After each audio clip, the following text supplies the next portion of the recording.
आप सभी लोग इस समय वीडियो को आराम से बैठकर देख रहे हैं। आज जिस जगह पर आप बैठे हो वह जमीन आज से करोड़ों साल पहले 8,500 डिग्री के तापमान से उबल रही थी। जिस जगह पर आप बैठे हैं वह जगह लाखों सालों तक बर्फ से ढकी हुई थी और ये दोनों बातें सच हैं। इस 10 मिनट की वीडियो के अंदर आप पृथ्वी के 450 करोड़ साल के सफर को देखने वाले हैं। इस रोचक सफर के लिए इस वीडियो के अंत तक अवश्य बने रहें। जिस जगह आज हमारा सौर मंडल है वहां विभिन्न प्रकार की गैस और धूल के बादल हुआ करते थे। वैज्ञानिकों के मुताबिक धूल के बादलों से दूर एक तारा हुआ करता था। समय के साथ साथ उस तारे की ऊर्जा कम होने लगी, जिसके कारण उसके अंदर एक विशाल विस्फोट हुआ। विस्फोट की वजह से अंतरिक्ष की धूल एक दूसरे से टकराने लगे।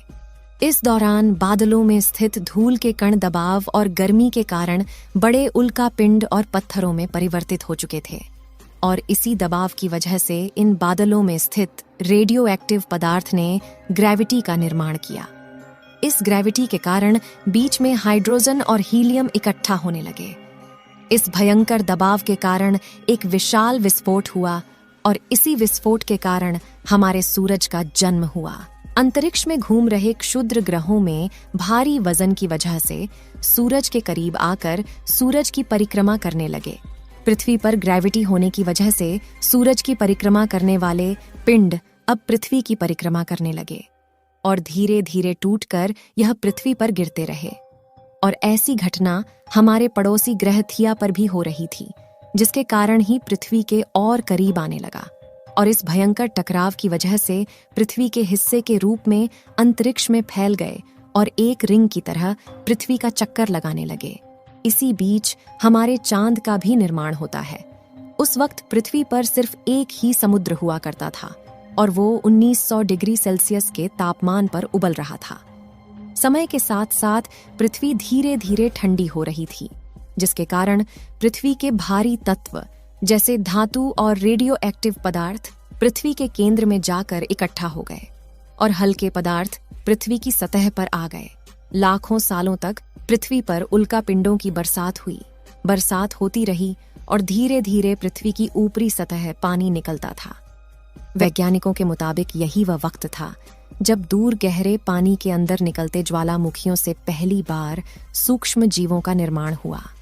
लाखों सालों बाद एक वक्त ऐसा आया जब पृथ्वी की पूरी सतह पानी से ढक चुकी थी। लेकिन जब पृथ्वी की ऊपरी जमीन और ठंडी हो जाती है तब पृथ्वी के अंदर की गर्मी बाहर नहीं निकल पाती, जिसके कारण ज्वालामुखियों का निर्माण होता है। और आने वाले लाखों सालों तक ज्वालामुखियों का निकलना जारी रहा, जिससे पानी के ऊपर जमीन का निर्माण हो रहा था। इस वक्त भी पृथ्वी पर वातावरण न होने की वजह से अंतरिक्ष से उल्का पिंडों की बरसात हो रही थी और पृथ्वी का एक दिन 12 घंटे का हुआ करता था। साल बीतते गए और धीरे धीरे सूक्ष्म जीव विकसित होते गए और समूहों में रहने लगे। आज से लगभग 250 करोड़ साल पहले पहली बार पृथ्वी पर ऐसे जीवों का निर्माण हुआ जो जीने के लिए इस पानी के अंदर के रहते थे। इस वक्त तक पृथ्वी पर ज्यादातर ज्वालामुखी निकलना बंद हो गया था। माइक्रोबैक्टीरिया की वजह से वातावरण में ऑक्सीजन की मात्रा बढ़ रही थी। वातावरण में ऑक्सीजन बढ़ने की वजह से पृथ्वी का वायुमंडल बनना शुरू हुआ, जिसकी वजह से पृथ्वी के ज्यादातर हिस्सों में यह सूक्ष्म जीव फैल गए।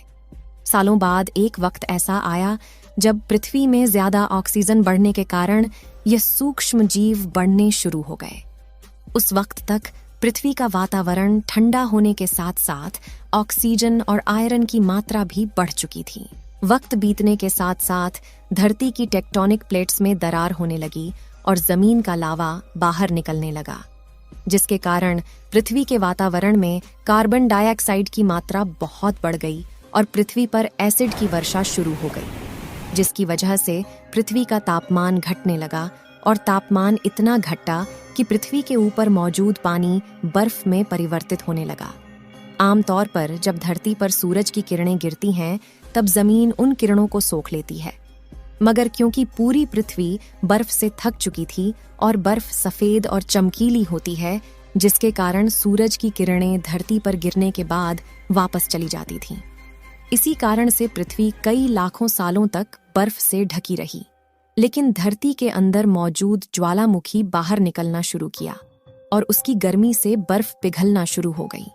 इसी बीच जो पृथ्वी की गहराई में बचे कुछ सूक्ष्म जीव धीरे धीरे बदल रहे थे और अब वह ऑक्सीजन को अपने शरीर को बड़ा और जटिल बनाने के लिए इस्तेमाल करने लगे थे। इस बीच पानी में अलग से भी छोटे समुद्री पौधे निकलने शुरू हो चुके थे। ऐसा बार बार कई हजारों सालों तक होता रहा और इसी कारण से अब समुद्री जीव धीरे धीरे वातावरण के हिसाब से विकसित हो रहे थे। इस बीच कई सारे जीव समुद्री जंगल से विलुप्त हो गए, मगर जो बच गए वो धीरे धीरे पृथ्वी के बदलते तापमान के हिसाब से ढलते गए। धीरे धीरे वातावरण में ऑक्सीजन की मात्रा बढ़ने लगी और पृथ्वी पर होने वाली एसिड की वर्षा कम होने लगी। वातावरण में ऑक्सीजन आने की वजह से पृथ्वी की ओजोन लेयर मोटी होने लगी और आज से लगभग 47 करोड़ साल पहले पृथ्वी की ऊपरी सतह पर पहली बार प्लांट उगना शुरू हुआ। वक्त के साथ जमीन पर अलग अलग प्रकार के पौधे और पेड़ उगना शुरू हुए। ये वो वक्त था जब समुद्री जानवर समुद्र से बाहर निकल रहे थे और जमीनी जानवरों में परिवर्तित हो रहे थे। धरती की ज्यादातर जमीन एक जगह इकट्ठा हो चुकी थी, जिसे आज हम एशिया महाद्वीप के नाम से जानते हैं। पृथ्वी का वातावरण और तापमान लगभग स्थिर हो चुका था और अब करीब 21 से 23 घंटे का दिन हुआ करता था। अब समुद्री जीव पानी से बाहर रहने लगे थे और वातावरण के हिसाब से उनके शरीर का रंग रूप बदल रहा था। धीरे धीरे ये जमीनी जानवर डायनासोर में परिवर्तित हो गए और उनका शरीर लंबा और विशाल रूप से विकसित होने लगा। कुछ डायनासोर शिकार किया करते थे, जिसके कारण वे छोटे और तेज होते चले गए। ज्यादातर जमीन रेगिस्तान और बंजर हो चुकी थी और ज्यादातर जंगल समुद्र के करीब हुआ करते थे, जिसमें डायनासोर रहा करते थे।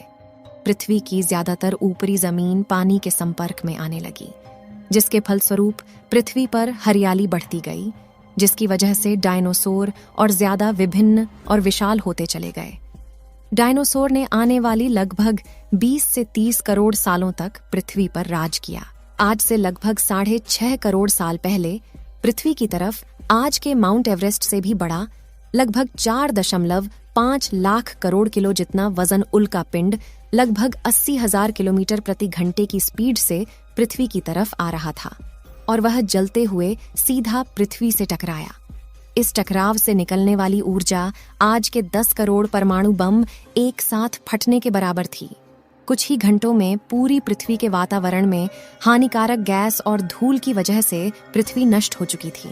डायनासोर भी मारे गए। इस वक्त हमारे पूर्वज यानी चूहे जमीन के अंदर रहा करते थे, जिसके कारण वह इस विशाल प्रलय से बच गए। पृथ्वी का वातावरण पूरी तरह से काला और अंधेरा हो चुका था, जिससे धूप भी जमीन तक नहीं पहुंच पा रही थी। धूल और हानिकारक गैस के कारण पृथ्वी पर फिर से एसिड की वर्षा शुरू हो गई और फिर पृथ्वी ठंडी होकर बर्फ से ढक गई। लेकिन इस बार पृथ्वी पर बर्फ लाखों सालों तक नहीं जमी रही और 80 से 90 हजार साल बाद यह पिघलनी शुरू हो गई। जैसे ही धरती पर वातावरण फिर से पहले जैसा होने लगा, वैसे ही ये छोटे जीव जमीन से बाहर आना शुरू हो गए। यही चूहों ने खाने की तलाश में दर दर भटकना शुरू किया और धीरे धीरे 2 पैरों पर चलना शुरू किया, जिससे बंदरों में तब्दील होते चले गए और धीरे धीरे उनके शरीर का रंग रूप वहां के मौसम के हिसाब से बदलता गया। वक्त के साथ साथ हम आदिवासी बने, हमने हथियारों का आविष्कार किया और धीरे धीरे इंसान के रूप में विकसित हुए। हमने धर्म से लेकर परिवार, भाषा और संस्कृति का निर्माण किया और वक्त के साथ साथ हम विकसित होते चले गए और आज हम इस पृथ्वी की सबसे विकसित प्रजाति बन चुके हैं। पृथ्वी के इस करोड़ों साल के रोचक सफर में आपको सबसे अच्छी प्रजाति कौन सी लगी? अपनी राय कमेंट में जरूर बताएं। इस वीडियो को एक लाइक जरूर करें और अपने मित्रों तक इस वीडियो को शेयर करें ताकि उन्हें भी जानकारी मिल सके। और अपने भरोसेमंद चैनल को सब्सक्राइब जरूर करें और बेल आइकन को ऑल पर सिलेक्ट करना बिल्कुल ना भूलें। मिलते हैं किसी और नॉलेजेबल वीडियो के साथ। वीडियो को अंत तक देखने के लिए धन्यवाद।